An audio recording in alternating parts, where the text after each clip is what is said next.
V dnešnom videu si do Lega pridáme elektráreň, batok so 6 bonusovými končatinami, padák a Lego auto, ktoré by malo byť schopné liesť po stene. Čaute ľudia, moje meno je Unik, vítajte na kanáli Unik 123 a toto je druhá časť Lego Unik. Minule sme si vytvorili základňu, ostrý Lego nôž, svetla a pokúsili sme sa vytvoriť lietajúcu Lego postavičku. Keď tak si to video potom pozrite. Ale dnešný hlavný plán je auto, ktoré dokáže liesť. Ale najprv začneme s elektrárňou. Elektráreň. Asi by som to urobil úplne najjednoduchšou technológiou, proste zoberiem dve baterky, dám ich sem niekde do rohu, pozapájam káble, ktoré budú viesť vlastne až ku tomu domu a tam budú viesť do všetkej ostatnej elektroniky. Tým pádom už som si vlastne rozobral tie svetlá, ktoré sme tu mali minule v minulom videu a vytvoríme si ich vlastne ešte raz. Teraz zoberiem baterky, obostávam ich okolo, zapojím tam tieto tu káble, vďaka ktorým to budeme môcť zapichnúť. Takto dva káble, ktoré sa dokážu spojiť. Hotovo, našu elektráreň máme postavenú. Teraz do tejto baterky zapojíme tieto tu káble a tie vlastne pôjdu von cez tieto tu dve dierky. Chcel som si síce urobiť len tie porty, ale už som to aj zapojil do nášho domu. To znamená, že už tu máme na stole pripravené tlačidlo a to keď zmačkem, tak to vlastne takto začne svietiť. Posadíme si sem nejakého panáčika a môže pracovať so svetlami. Takže predpokladám, že za krátky čas máme elektráreň hotovú. A teraz ideme na zaujímavejšiu vec. Batoh. Aj keď toto batoh nie je. Proste si ideme na postavičku pripevniť končatiny. Jediné podmienky, ktoré budeme musieť splniť sú: postavička by mala byť schopná na tých končatinách stať. Logicky. Končatiny by mali byť kovové a zohýbateľné. A malo by ich byť 6. 2 nohy, 4 ruky. Predpovedám, že to bude vypadať absolútne hnusne. Na vytvorenie nášho batohu by som teda chcel použiť železo. Konkrétne spinky. Tie budú pripevnené za krkom ako všetky ostatné Lego batohy. Budú vlastne ohnuté a bude na nich pripevnená všetká konštrukcia, ktorá tiež bude zo spiniek. A už máme na chrbte spinku, ktorá automaticky drží. A teraz už si vlastne na ňu pridáme iba 6 končatín. A to nemám tušenie, ako urobíme. Prototyp našej prvej končatiny, teda nohy, máme hotový. Teraz si vlastne zoberieme túto tú končatinu a urobíme ešte raz takú istú. Potom ich pripevníme sem a pozrieme sa, či to bude fungovať. Nohy už mám, stojí to akokoľvek. Ale teraz ideme na tú asi hlavnú časť a to budú ruky. Výsledok, čo sme dostali, nevypadá zase tak zle. Tak toto už vypadá malinko lepšie. Máme z toho teraz pavúka, ktorý obsahuje Lego minifigurku. Ale celkovo, pokiaľ na to nekúkate, akože to vytvoril človek, ktorý normálne vytvára ty koky veci, ktoré sa hýbu, mechanické častice. A toto je proste oné. Tak keby vám to domov prinieslo 5-ročné dieťa, že to vyrobilo, tak je to asi v pohode. Mám taký pocit, že inak to asi ani nevyužijem. Ďalší vynález bude padák. Podmienky sú: mal by spomaliť pád, logicky. Mal by byť jednoducho nastaviteľný. Stačí, keď ho Lego postavička bude držať v rukách. A to je všetko, čo viac chcete od padáku. Padák, ako prvý základný spôsob, ktorý ma napadol a ktorý napadol aj vás, tak ako látku použiť odpadkové vreco. Toto je náš materiál. Nameráme nejaké množstvo, ktoré by mohlo sedieť k veľkosti padáku. Napríklad tuto. To nejak bude fungovať. Ďalej budeme potrebovať špagát, ktorý bude náš padák držať vo vzduchu. Niečo, čím vytvoríme dierky. Panáčika. Niečo ľahké, ale zároveň pružné, aby to udržalo špagát, aby sa do seba nezamotal. Toto tu drievko, na ktorom bude držať náš panáčik. Ako prvé by som do tohto vytvoril nejaké tie dierky. Vytvoríme si 4, lebo to bude pripevnené na 4 špagátoch. Teraz cez tie dierky prevlečieme špagát a pripevníme ho na našu Lego postavičku. Hotovo, náš panáčik už levituje. Teraz si tento tu špagát pripevníme na náš padák a potom už môžeme ísť na prvé testy. Do našej látky si vytvorím 4 dierky, ktoré budú musieť byť vlastne rovnomerné. Potom si cez ne prevlečiem teda ten špagát. Raz. 2. 3. 4. A teraz si špagát pripevní na ten padák a ideme na testy. Hotovo. Náš padák mám teda hotový. Ideme na testovanie, ale má to jeden háčik. Vonku prší. Celý týždeň. Pôvodne som to mal testovať na moste, ale počasie mi teda nedoprialo, takže to testujeme tuto. A teraz finálny test nášho padáku.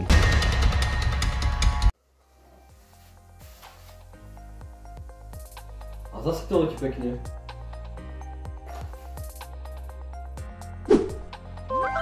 A teraz vec, na ktorú ste všetci čakali. Auto, ktoré vie liesť po stenách. To bude zložitejšie.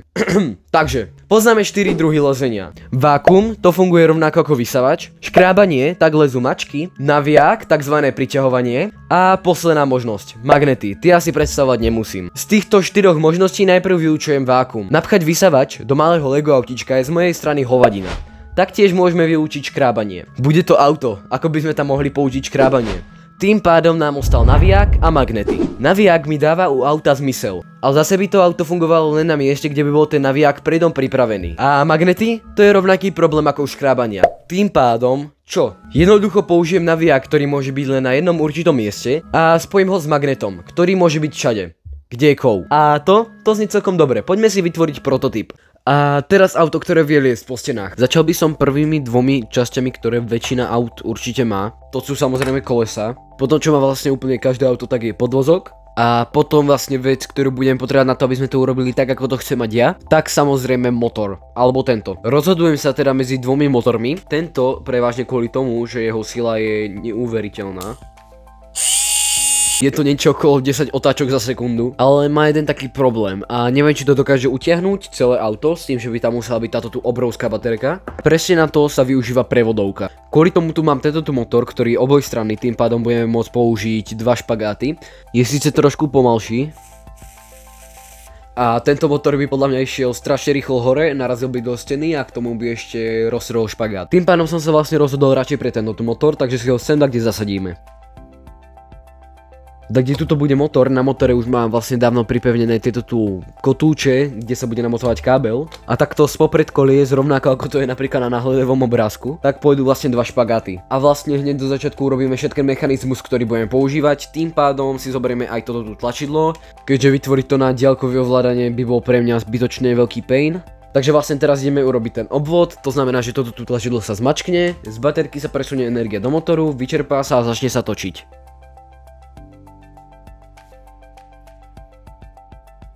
Celý obvod mám to všetko hotové. Vlastne keď sa kúknete na tie kotúče, tak sa točia.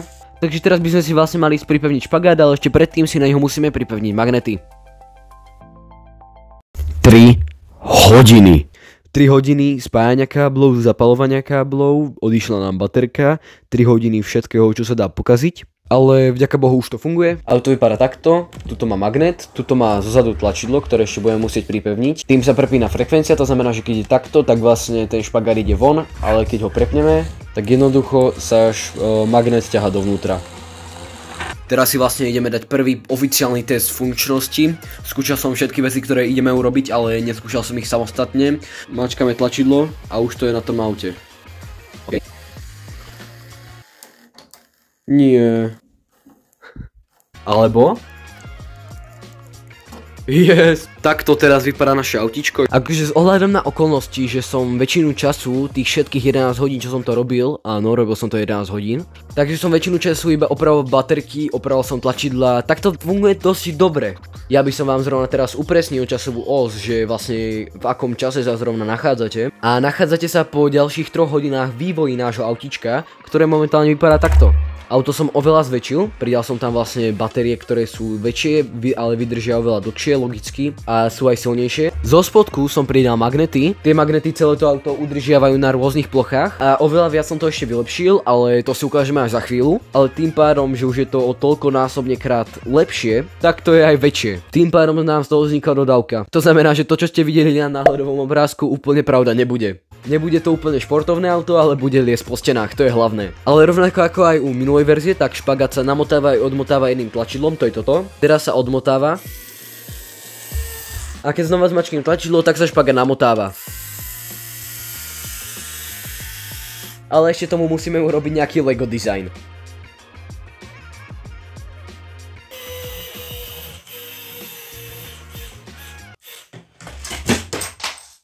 Dizajn nášho autička máme jakž tak hotový.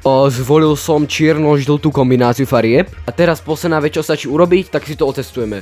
Testy. Otestujeme si to teda 3 rôznymi spôsobmi. Ako prvé to testujeme tuto na radiátori, kde sa vlastne zo zeme, kde budú nejaké prekážky, budeme musieť dostať hore. Potom to testujeme na chladničke. To je vlastne najrovnejšia plocha, tým pádom to bude najkrajšie vidieť, ako to funguje. A potom na túto tyčku so závesmi pripevníme magnet a spustíme sa dole. To, že sa spustíme dole, myslím tým, že sa spustíme až sem. A odtiaľ zlezeme až dole k zemi. Ako prvé som mu vytvoril túto prekážkovú oblasť, bude musieť vyliesť až tak kde sem.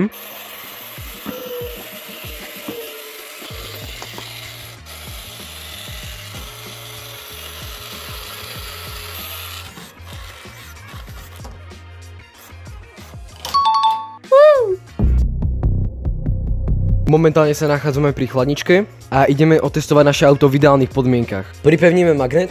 Keďže má naše auto magnety, tak ho môžeme prichytiť tiež. Zoberieme si tlačidlo a môžeme zapnúť auto. Teraz.